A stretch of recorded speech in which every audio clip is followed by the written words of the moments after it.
बिस्मिल्लाहिर्रहमानिर्रहीम। नाजरीन, मैं हूं डॉक्टर इमराना मुश्ताक और आप देख रहे हैं मेरा यूट्यूब चैनल। नाजरीन, इतनी फोग है कि न सिर्फ बाहर जब सड़कों पे निकलते हैं, घरों में, अब आप बताएं घरों में कैसे आप हर वो खिड़कियां, दरवाजे, कर्टन्स ऊपर दे के तो कैसे आप कर सकते हैं, कर्टन्स गिरा के तो वक्त गुजार सकते हैं।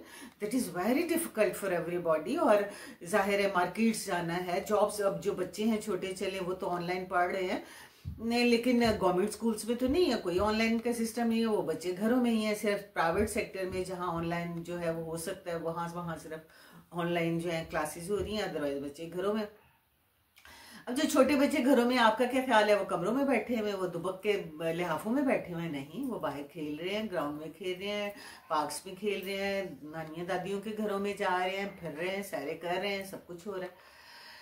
तो ये हल नहीं है सिर्फ छुट्टियां दे देना और मार्केट 8 बजे बंद कर। 8 बजे आप ना भी बंद करें, 8 बजे किसने निकलना? विजिबिलिटी बिल्कुल जीरो उस वक्त हो चुकी होती है, कोई जा ही नहीं सकता। किसने जाना और किसने खाना और कैसा खाना?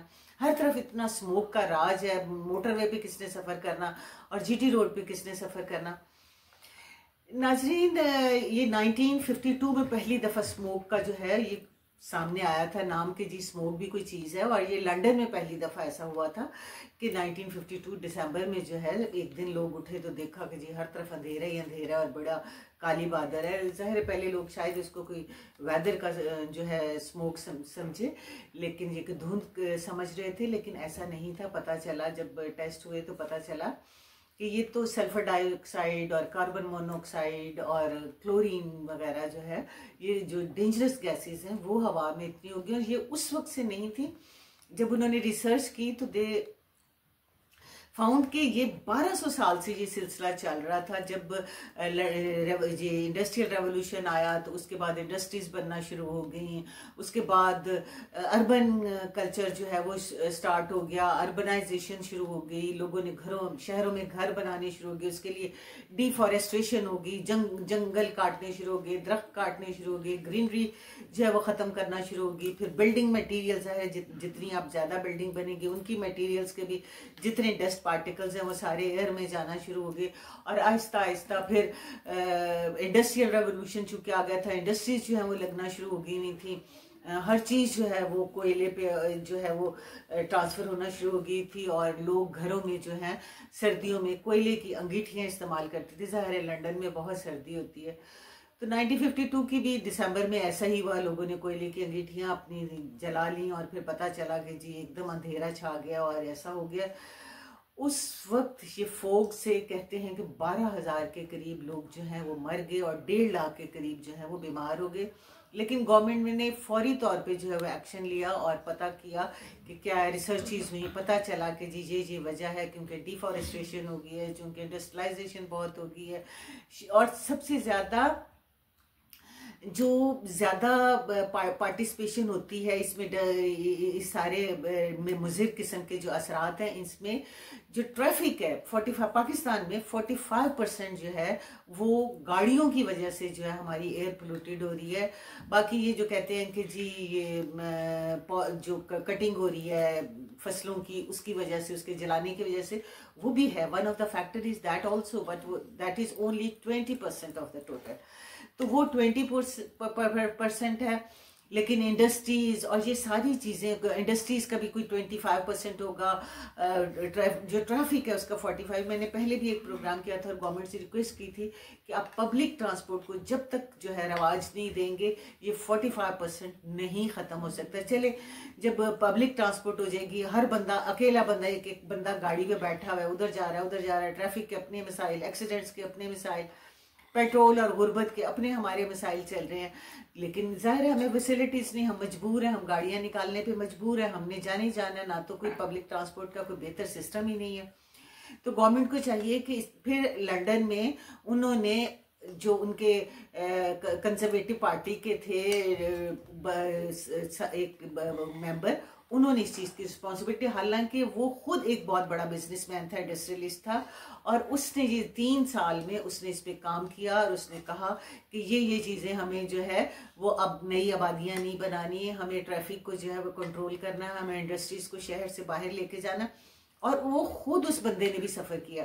देखिए उस वक्त तक हमारे तो लीडरान सिर्फ ऑर्डर कर देते हैं हम छोटे लोगों के लिए, लेकिन उस बंदे ने खुद सफर किया। आप वो रोल मॉडल बना, आपको रोल मॉडल बने। जब आपने किसी से कोई काम करवाना हो तो जब तक आप खुद रोल मॉडल नहीं बनेंगे तो वो काम दूसरे कैसे करेंगे। जाहिर अगर करेंगे भी कोई लॉ आप इतना सख्त बना लेंगे जो आप पे तो इम्प्लीमेंट नहीं होता, सिर्फ छोटे लोगों पे होता है, तो उसका क्या नतीजा निकलता है। लोग कर तो लेते हैं लेकिन दिल में आपको बददुआएं भी देते हैं, बुरा भला भी कहते हैं, आपको क्रिटिसाइज भी करते हैं, हिस्ट्री भी आपको बुरा लिखती है। तो रोल मॉडल बनिए आप। उन्होंने अपनी सारी इंडस्ट्री जो है वो सारी उसने उस बंदे ने अपनी बाहर शिफ्ट कर दी, डेविड ने। और फिर उनका रूल जो एक्ट था क्लीन एयर का एक्ट जो है वो 1960 में पास हो गया और उसके बाद आज तक नहीं सुना। इसी तरह एक दो और शहर है वेस्ट के जहाँ ये मसला हुआ, लेकिन उन सब ने फौरी तौर पे उसको जाना और पे रिसर्च की और उसको कंट्रोल कर लिया। अब पाकिस्तान में भी इनको पता चल गया है। पाकिस्तान में 2017 तक तो ये पता ही नहीं चला, पता नहीं कब की ये आ रही थी स्मोक और कब के ये मसले जो थे वो स्टार्ट हो रहे थे। और आपको पता है स्मोक की वजह से बच्चों को छुट्टियां देना इसलिए जरूरी था कि बच्चों के छोटे छोटे फेफड़े होते हैं, छोटे छोटे लंग्स होते हैं, उन पर कितनी जल्दी ये स्मोक असर करती होगी, कार्बन मोनोऑक्साइड, सल्फर डाइऑक्साइड। तो आप लेकिन ये कि बच्चों को इस तरह घर में कैद भी नहीं आप कर सकते, तो ये तो कोई हल नहीं है। तो अब इसका क्या नतीजा होगा कि कह रहे हैं कि इसी साल 12 लाख के करीब जो है ना पाकिस्तानी वो इससे जो है वो असरअंदाज होंगे। और उम्र में फर्क जाहिर है, जब आपके लंग्स वीक हो जाए, आपको इन्फेक्शंस हो जाए, आपका जो रेस्पिरेटरी सिस्टम है वो ठीक ना रहे, तो क्या होगा। आपकी जिंदगी कह रहे हैं कि जी ये कैलकुलेट की गई कि 5 साल छोटी की। बताएं हमारा क्या कसूर है कि हम तो जिंदगियों के इस हिस्से में हैं कि हमारे लिए तो 5 साल बहुत गनीमत है, लेकिन आप हमारी जिंदगियों से 5 साल जो है वो कम करवा रहे हैं। तो ये इट्स नॉट फेयर। गवर्नमेंट को चाहिए इस पे ये मास्क पहन लेने से कोई मसला हल नहीं होगा, 8 बजे दुकानें बंद कर लेने से कोई मसला नहीं होगा, छोटे बच्चों को स्कूल से ऑफ कर लेने से मसला नहीं हल नहीं होगा। क्या हर साल आप इसी तरह बस करते रहेंगे, आके टीवी पे कह देंगे जी मास्क पहने, धुएं वाली गाड़ियों की थोड़ी सी चेकिंग हो जाएगी, थोड़ी की हो जाएगी, ज्यादा की नहीं होगी, और इसी तरह बारबेक्यू बनते रहेंगे, इसी तरह कोयले का इस्तेमाल होता रहेगा, इसी तरह पावर प्लांट्स जो है वो काम करते रहेंगे, इसी तरह शहर के अंदर इंडस्ट्रीज काम करती रहेंगी, इसी तरह डिफॉरेस्टेशन होती रहेगी, इसी तरह नई कॉलोनियां बनती रहेंगी, इसी तरह नई अर्बन एरियाज जो है वो डेवलप होते रहेंगे, इसी तरह बिल्डिंग्स जो है वो बनती रहेंगी और उनका गंद जो है वो शामिल होता रहेगा। तो आपको अर्बन चेक्स भी करने पड़ेंगे, आपको लाहौर पे चेक लगाना पड़ेगा ताकि लोग जो हैं लाहौर से में कम आए, ताकि जो दूसरे शहरों से लोग आते हैं आप उधर फैसिलिटीज़ को ज़्यादा करें ताकि लोग इधर आने पे मजबूर ना हो, जो रोज़गार के लिए इधर आते हैं या शॉपिंग के लिए इधर आते हैं या हॉस्पिटल फैसिलिटी के लिए इधर आते हैं।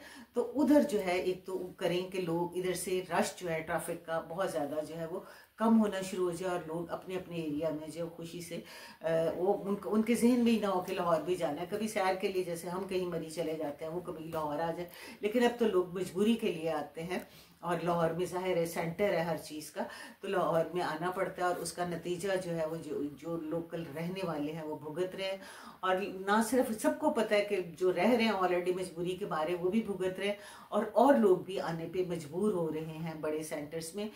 तो इस पे भी गवर्नमेंट तवज्जो दे, डिफॉरेस्टेशन पे तवज्जो दे, जो नई हाउसिंग स्कीम्स बनती हैं उसमें रिटर्न तो बहुत कुछ होता है कि जी इतना % आपने इधर ग्रीनरी करनी है, ये करना है, वो करना है, ना कोई चेक है, ना कहीं नज़र आती है उस तरह उतनी ग्रीनरी। पार्क्स थोड़े बहुत नज़र आ जाते हैं नई सोसाइटीज़ में, लेकिन पार्क से जो है पोल्यूशन तो नहीं दूर होता, वहाँ तो खेल कूद ही हो सकती है ना। तो आप ये सारी चीज़ों पे गवर्नमेंट जो है तवज्जो दे और ख़ास तौर पे ब्यूरोक्रेसी जिसने इम्प्लीमेंटेशन करवानी होती है वो थोड़ी सी एक्टिव हो, अपनी जिम्मेदारियों को समझे और वो थोड़ा सा अफसर साहब जो है वो अपने दफ्तरों से निकलें और थोड़ा सा काम करें और आवाम की भलाई के लिए काम करें। हमारी तो वैसे ही मुसलमान नेशन है और हम तो मुसलमान हैं, हमारा तो इखलाकियात तो बहुत दूर, हमारे तो मज़हब की ये सारी टीचिंग्स है कि किसी को तकलीफ ना हो, किसी को दुख ना हो, हम जो कमाए वो हलाल का हो और उसमें कोई हराम की कोई आमेज़श ना हो। हम अगर ऐसी तनख्वाह लेके घरों को जाते हैं जिसमें जो हमारी जो ड्यूटी उसको पूरा नहीं करे तो इसका मतलब है कि वो भी हमारी हलाल जो है वो रोज़गार नहीं है। किसी से काम के इवज में लेना वो तो बड़ी दूर की बात, ये जो हम अपने काम में डंडियां मारते हैं और अपना काम पूरा नहीं सर अंजाम देते, ये भी बहुत सख्त गुनाह है और इसकी भी आखिरत में आपसे जो है वो ज़रूर सरजनश होगी। तो मेरी आप सबसे दरख्वास्त है, चाहे वो पॉलिटिकल अथॉरिटीज़ हैं, चाहे वो एग्जेक्टिव अथॉरिटीज़ हैं, चाहे जो है वो सोसाइटी के लोग हैं, कि प्लीज़ अपनी अपनी जिम्मेदारियों को निभाइए और पाकिस्तान को कोई एक ग्रीन पाकिस्तान बनाइए और एक पोल्यूटेड फ्री जो है वो पाकिस्तान बनाइए और आने वाली नस्लों की सेहत और उनके फ्यूचर को महफूज कीजिए। इसी के साथ मैं इजाज़त चाहती हूँ। अल्लाह हाफिज़।